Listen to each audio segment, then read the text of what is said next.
तो हाँ दोस्तों, अब हम आ चुके हैं क्रेमलिन के अंदर। क्रेमलिन के अंदर आपको एक बिल्डिंग दिखाई दे रहा होगा, उस पे रशिया का झंडा फहरा रहा है, यानी ये एक गवर्नमेंट बिल्डिंग है। जी हाँ, और ये था वो एंट्रेंस जहाँ से हमने अंदर घुसा। और ऊपर की ओर आप देख सकते हैं, ऊपर की ओर भी ब्रिजेस जैसा कुछ बना हुआ था, वहाँ पर भी वॉक कर सकते थे। अभी यहाँ पे देखिए बहुत सारे लोग टूर लेते हुए आपको दिखाई दे रहे हैं। यहाँ पे कुछ टूर ऑर्गेनाइजर्स टूर को ऑर्गेनाइज भी करते हैं और लोगों को एक्सकर्शन भी करवाते हैं। तो ये एक सुंदर चीज़ हमने देखा, लेकिन हम सोलो ट्रैवलर्स की तरह खुद ही मतलब ट्रैवल कर रहे हैं। हम कोई इन्फॉर्मेशन के लिए टूर गाइड को बुक नहीं किया है। तो यहाँ पे बहुत सारे लोग, मेरे ख्याल से लगभग 50 से ज़्यादा लोग होंगे, तो जो एक साथ टूर कर रहे हैं। और ये सारे बाहर कंट्री के हैं, रशिया के नहीं लगते हैं। और हम लोग इस रास्ते से आगे बढ़ रहे हैं, क्रेमलिन के अंदर आ चुके हैं। और आप देख सकते हैं यहाँ पे इस साइड बैठने की कुछ जगह बनी हुई है, लाइटों का इंतज़ाम भी किया गया है। और वहाँ पे पीछे की ओर एक मैदान है और एक चर्च भी है। जी हाँ, तो क्रेमलिन के अंदर भी चर्चेस हैं। तो गौर करने वाली बात यह है, क्योंकि उस समय भी लोग जब पुराने समय में जब एक चार दीवारी के अंदर रहा करते थे, तो उस समय भी लोग ईश्वर को भक्ति करते थे। बहुत बढ़िया है। तो अभी हम लोग आगे की ओर बढ़ रहे हैं, और आगे की ओर बढ़ते हुए हम आपको और एक चीज़ दिखाएंगे जो यहाँ पे है, और वो है म्यूज़ियम। जी हाँ, क्रेमलिन के अंदर एक म्यूज़ियम भी बनाया गया है, और ये खास करके वर्ल्ड वॉर जो हुआ था, second world war I think, तो सेकेंड वर्ल्ड वॉर का एक म्यूज़ियम है। तो ये है वो म्यूज़ियम जिसको कि क्रेमलिन के अंदर बनाया गया है, और कुछ एग्जीबिशंस हैं। अंदर जाने के लिए कुछ टिकट्स हैं, बट हम गए नहीं, हमारे पास इतना समय नहीं था कि हम इसके अंदर जा कर के विज़िट कर पाए। तो बहुत ही बड़ा म्यूज़ियम है, सेकेंड वर्ल्ड वॉर का म्यूज़ियम है। और इस तरफ जो है, इस तरफ खूब सुंदर गार्डन बना हुआ है चर्च के बिल्कुल बाजू में, और ये रहा इसका दूसरा एंट्रेंस। जी हाँ, तो इस तरह से हम लोग क्रेमलिन के अंदर कुछ जगहों को विजिट कर रहे हैं। और ये जो रास्ता आपको दिख रहा है, ये रास्ता सीधे नदी की ओर जाता है। जी हाँ, जो नदी हमने आपको दिखाई थी, वोल्गा नदी, उस नदी की ओर ये आगे बढ़ता है। और ये है म्यूज़ियम, और यहाँ पे बहुत टूरिस्ट आए हुए हैं। तो आज सैटरडे है, और सैटरडे सबकी छुट्टी है, इसलिए बहुत टूरिस्ट आज मौजूद हैं। तो क्रेमलिन के अंदर आने पर आपको ऐसे दीवारों पर कुछ ग्राफिटी मिलेगी। जी हाँ, ये एक्चुअली कुछ वॉर हीरोज़ के पोस्टर्स को इस तरह से पेंट किया गया है, और रशिया में ये बहुत आम है। जो भी लोग वॉर में शहीद हो जाते हैं, उनके इस तरह से पोस्टर्स वगैरह बना करके दीवारों पे छाप दिया जाता है। तो बहुत सारी जगहों पे इस तरह से देखने को मिलेंगे, खास करके क्रेमलिन के अंदर तो और भी ज़्यादा है, क्योंकि यहाँ पे ये एक्चुअली गवर्नमेंट एरिया है। तो इस वजह से यहाँ पे ज़्यादा इस तरह से ग्राफिटी को बना करके लोग दीवारों पर लगाया जाता है। और हम लोग इस तरह से अभी आगे बढ़ रहे हैं। ये जो चर्च था, चर्च के बाजू में जो रास्ता था, उस रास्ता से आगे बढ़ने के लिए हम लोग आगे की ओर जा रहे हैं। एक्चुअली ये जो सिटी है, इस सिटी में बहुत सारे अलग अलग जगह पर व्यू पॉइंट्स हैं, जहाँ से नदी को आप देख सकते हैं, जहाँ से आप जो सनराइज है उसको देख सकते हैं, और साथ ही आप सनडाउन को भी देख सकते हैं। तो इस तरह से हम लोग हर एक व्यू पॉइंट्स की ओर अभी आगे बढ़ रहे हैं। वहाँ से कुछ टूरिस्ट आपको आते हुए दिख रहे हैं, वो लोग अलग अलग रास्तों से टूर लिए थे, अभी वो वापस दूसरे तरफ जा रहे हैं। और हम लोग जहाँ से आए थे, हम लोग अब आगे बढ़ रहे हैं वहाँ से। और यहाँ पे अंदर में और भी एक चर्च है यहाँ सामने। तो काफ़ी सारे चर्चेस आपको क्रेमलिन के अंदर ही मिल जाते हैं। तो जी हाँ, ये अभी हम आगे बढ़ रहे हैं। यहाँ पे एक छोटा सा गार्डन जैसा है, और काफ़ी सारे पेड़ हैं। हम लोग लगभग थोड़ी सी ऊंचाई पर हैं, और जो नदी है वो सीधी एकदम नीचे की ओर है। तो यहाँ पे एक अच्छी बात मुझे ये लगी कि बैठने के लिए बहुत सारी जगहें हैं। जी हाँ, जब आप कोई अच्छी जगह पर आते हैं, वहाँ पे एक अच्छा व्यू पॉइंट आप देखते हैं, आप चाहते हैं कि वहाँ पर थोड़ा सा समय बिताया जाए, तो यहाँ पे इस तरह से पार्क भी बने हैं। आप चाहें तो पार्क में जो घास है उस पर बैठ सकते हैं, और घासों को बहुत अच्छी तरह से ट्रिम किया गया है। ऐसा नहीं है कि कुछ गंदगी पड़ी हुई है, ऐसा नहीं है बिल्कुल। तो काफ़ी मेंटेन्ड करके रखा गया है। और यहाँ पे साइड में बैठने के लिए जगह है जो भी काफ़ी साफ सुथरे हैं। अभी हम सामने की ओर जा रहे हैं। यहाँ पे आप देखेंगे बहुत सारे लोग जो हैं उनके लिए कुर्सियों का भी इंतज़ाम किया गया है। जी हाँ, बेंचेस, जो टूरिस्ट हैं उनके लिए बेंचेस का भी इंतज़ाम किया गया है। और यहाँ पे टेलीस्कोप भी लगाए गए हैं कुछ कुछ दूरियों पर। जी हाँ, ये बेंचेस और कुर्सियाँ हैं। लोग यहाँ पे धूप सेंक रहे हैं और अभी तापमान लगभग 18-17 डिग्री के आसपास है, तो इसीलिए यहाँ पे सूरज में इस तरह से बैठना बहुत ही आरामदायक है। और सामने से जो नज़ारा है वो नज़ारा देखते रहने का ही मन करता है।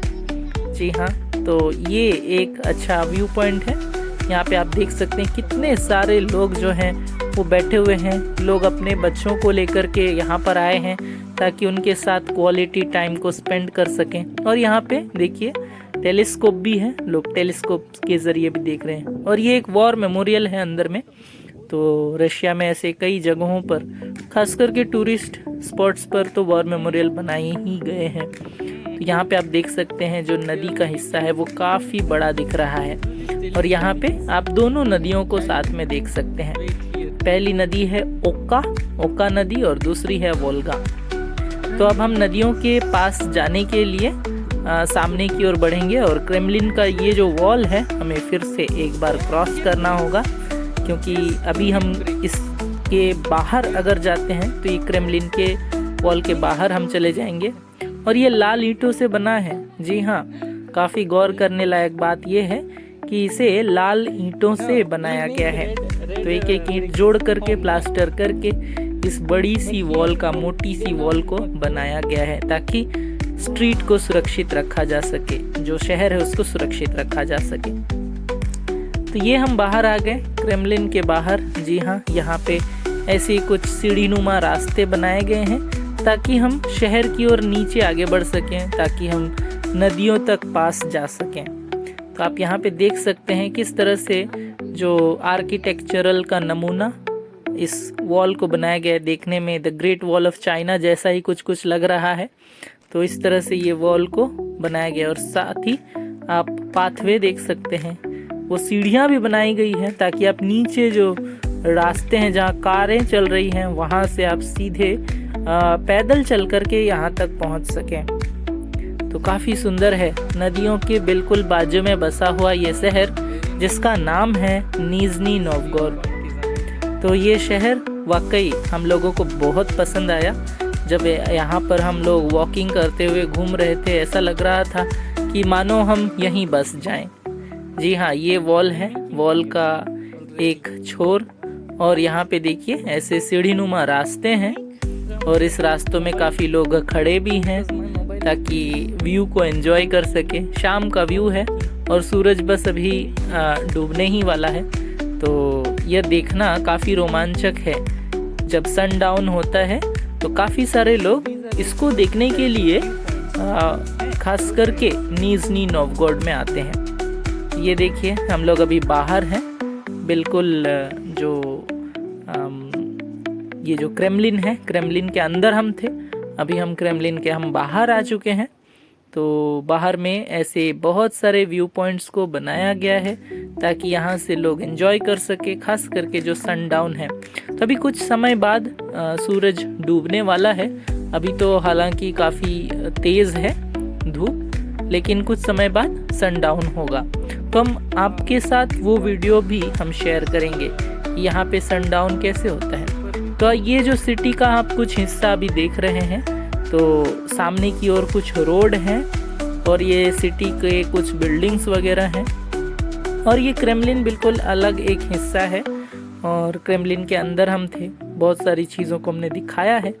तो अब हम क्रेमलिन के बाहर भी आपको दिखा रहे हैं। आप एक और चीज़ गौर कर सकते हैं, रशिया में जो ग्रीनरी है, जी हाँ, जो हरे हरे पेड़ पौधे घास फूस हैं, वाव सुंदर लगते हैं। जब इन पर सूरज की रोशनी गिरती है तो वाकई क्या ही चमक, सुंदर चमक आपको देखने के लिए मिलता है। जी हाँ, तो इस तरह से वॉकिंग करते हुए आप नीचे, एकदम नीचे जा सकते हैं। तो हम लोग अभी उधर ही जाएंगे नीचे की ओर और एक अच्छी चीज़ आपको दिखाएंगे। बहुत सारे लोग हैं जो लोग चल नहीं सकते हैं, बहुत सारे लोगों को चलने में दिक्कत होती है। तो यहाँ पे एक छोटी एलिवेटर ट्रेन की भी व्यवस्था है। जी हाँ, एलिवेटर ट्रेन, क्या आपको पता है एलिवेटर ट्रेन कैसा होता है? तो चलिए हम आपको दिखाएंगे ये एलिवेटर ट्रेन कैसा होता है। तो अब आप देख रहे हैं एलिवेटर ट्रेन। जी हाँ, ये एक छोटा सा घर आपको दिख रहा है, वहाँ से एक ट्रेन ऊपर की ओर आ रही है। जी हाँ, इसमें काफ़ी सारे लोग सवार हैं। ऐसे लोग सवार हैं जो लोग चल नहीं सकते। हालांकि नीचे से ऊपर आना काफ़ी पेनफुल है अगर आप चलना पसंद नहीं करते हैं, लेकिन ऐसी सुविधा भी है कि एक ट्रेन है, एलिवेटर ट्रेन, जो आपको नीचे से बिल्कुल क्रेमलिन के अंदर पहुंचा देगी। तो मैं आपके लिए यह वीडियो भी बना रहा हूं, आप इसको देख सकते हैं।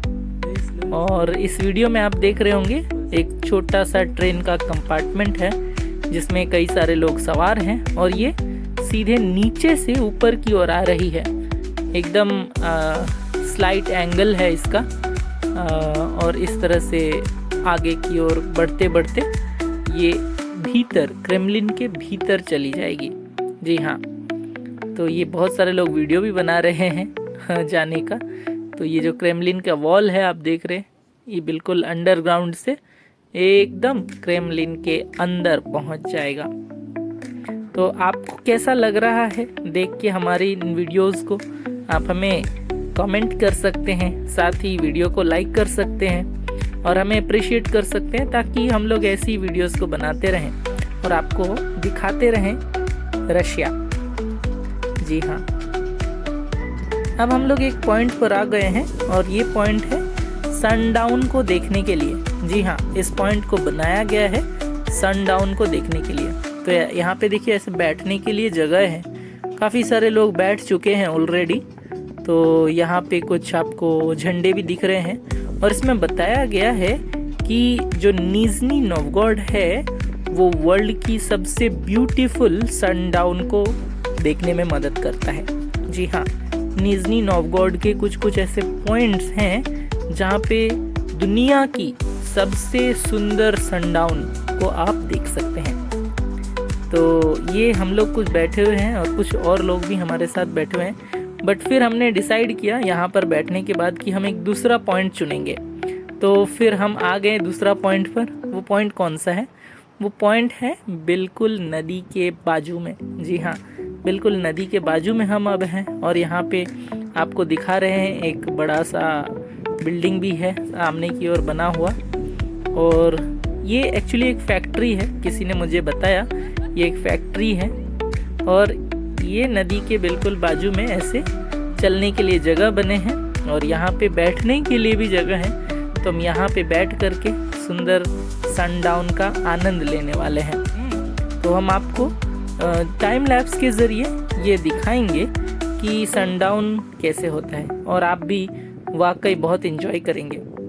ऐसे बहुत सारे जो पॉइंट है जहाँ बैठने के लिए ऐसे जगह बनाए गए हैं, ठीक उसके सामने की ओर कुछ ऐसे स्टेजेस भी बनाए गए हैं। जी हाँ, यहाँ पे लोग आकर के अपने टैलेंट्स को दिखाते हैं। कुछ लोग अच्छा गाना बजा सकते हैं, कुछ लोग गाते हैं। तो ये एक तरह से लाइव कॉन्सर्ट, जी हाँ, लाइव कॉन्सर्ट को यहाँ